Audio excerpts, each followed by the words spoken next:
Levítico, capítulo 20. Ser-me-eis santos, porque eu, o Senhor, sou santo, e separei-vos dos povos para serdes meus. Versículo 26. Israel já era muito numeroso no deserto, e certamente se estabeleceria como uma nação deveras numerosa em Canaã. Era imprescindível que houvesse leis, inclusive leis penais, que inibissem a prática de crimes no meio do povo. Os crimes descritos no capítulo de hoje compõem, por assim dizer, a lista dos mais hediondos aos olhos de Deus.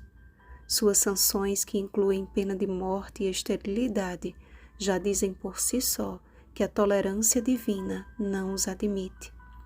Sacrifícios humanos, idolatria, imoralidade sexual, filhos rebeldes, alimentação imunda e feitiçaria eram práticas comuns entre os povos que habitavam Canaã, porque fizeram todas estas coisas. Por isso, o Senhor os lançaria para fora daquela terra.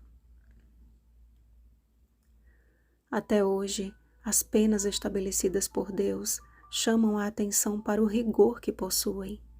Não parece haver piedade, contrastando com a compaixão do Salvador nas linhas que descrevem o seu ministério terrestre. Todavia, este contraste desaparece quando examinamos toda a história de Israel e a misericórdia e paciência de Deus para com os filhos do seu povo. De todos os reis de Judá, por exemplo, creio que Manassés foi o pior deles. Dentre os crimes citados neste capítulo, pelo menos 90% deles Manassés praticou e ainda outros cometeu. Mas quando preso por ganchos e cadeias, Manassés se humilhou diante de Deus e orou fervorosamente.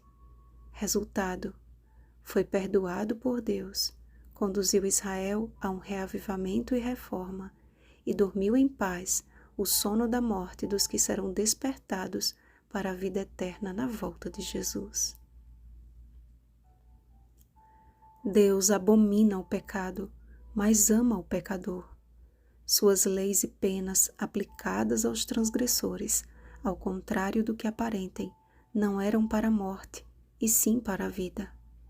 Quando uma mulher adúltera foi levada à presença de Jesus, João capítulo 8, versículos 1 a 11, a lei dizia que ela deveria morrer, mas também dizia que não apenas ela deveria sofrer a pena. Se um homem adulterar com a mulher do seu próximo, será morto o adúltero e a adúltera. Jesus estava diante de uma acusação justa, considerando que a mulher adulterou, mas também de um julgamento injusto, porque ela não adulterou sozinha. O povo havia corrompido tanto a pena como a motivação da pena, e cada pedra que tinham em mãos era a materialização de seus corações endurecidos. Aquele, porém, que sonda os corações, jamais aplicaria uma pena de morte a alguém que estivesse disposto a ser por ele transformado. Amados, estamos cercados pelo mal que o pecado tem causado a este mundo. A respeito disto está escrito: ai da terra e do mar, pois o diabo desceu até vós, cheio de grande cólera, sabendo que pouco tempo lhe resta. Apocalipse capítulo 12, versículo 12. E fechar os olhos para não ver as abominações que acontecem todos os dias, e o pior, que acontecem até mesmo no meio do professo povo de Deus, não resolve nada. Pelo contrário, só faz com que o pecado de um atinja também a sua família. Quando lemos o relato do rei Manassés, de seus pecados e de sua conversão, segundo Crônicas capítulo 33, versículos 1 ao 20, percebemos que não cumpre a nós julgar ninguém, mas certamente cumpre-nos falar e viver a vontade do Senhor como seus atalaias, intercedendo sempre por nossos irmãos. Porque não há demonstração mais eficaz para o impenitente do que o exemplo de uma vida consagrada a Deus. Cumpre-nos viver como aqueles que estão à espera do selamento final. Apocalipse capítulo 7, versículo 3.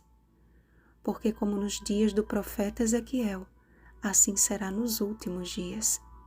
O selo de Deus só será posto sobre a fronte daqueles que suspiram e gemem por causa de todas as abominações que se cometem, não somente na terra, mas também no seio de sua igreja. Ezequiel capítulo 9, versículo 4. A profunda angústia que levou o ímpio rei Manassés ao arrependimento. Creio que o Senhor trará grande angústia aos Manassés atuais, a fim de que a pena de morte não seja o seu destino final. Nunca foi e nunca será desejo de Deus que o perverso morra em sua perversidade, mas que ele se converta dos seus caminhos e viva. Ezequiel capítulo 18, versículo 23. Seja hoje o dia de buscarmos ao Senhor com angústia de alma. Olhemos para a cruz, para o sacrifício do inocente que sofreu a pena de morte pelos nossos pecados. Olhemos para a tumba vazia, para o Salvador que nos resgatou para a vida eterna. Cristo, eis o incomparável exemplo. Vigiemos e oremos. Bom dia, selados para a eternidade. Rosana Garcia Barros.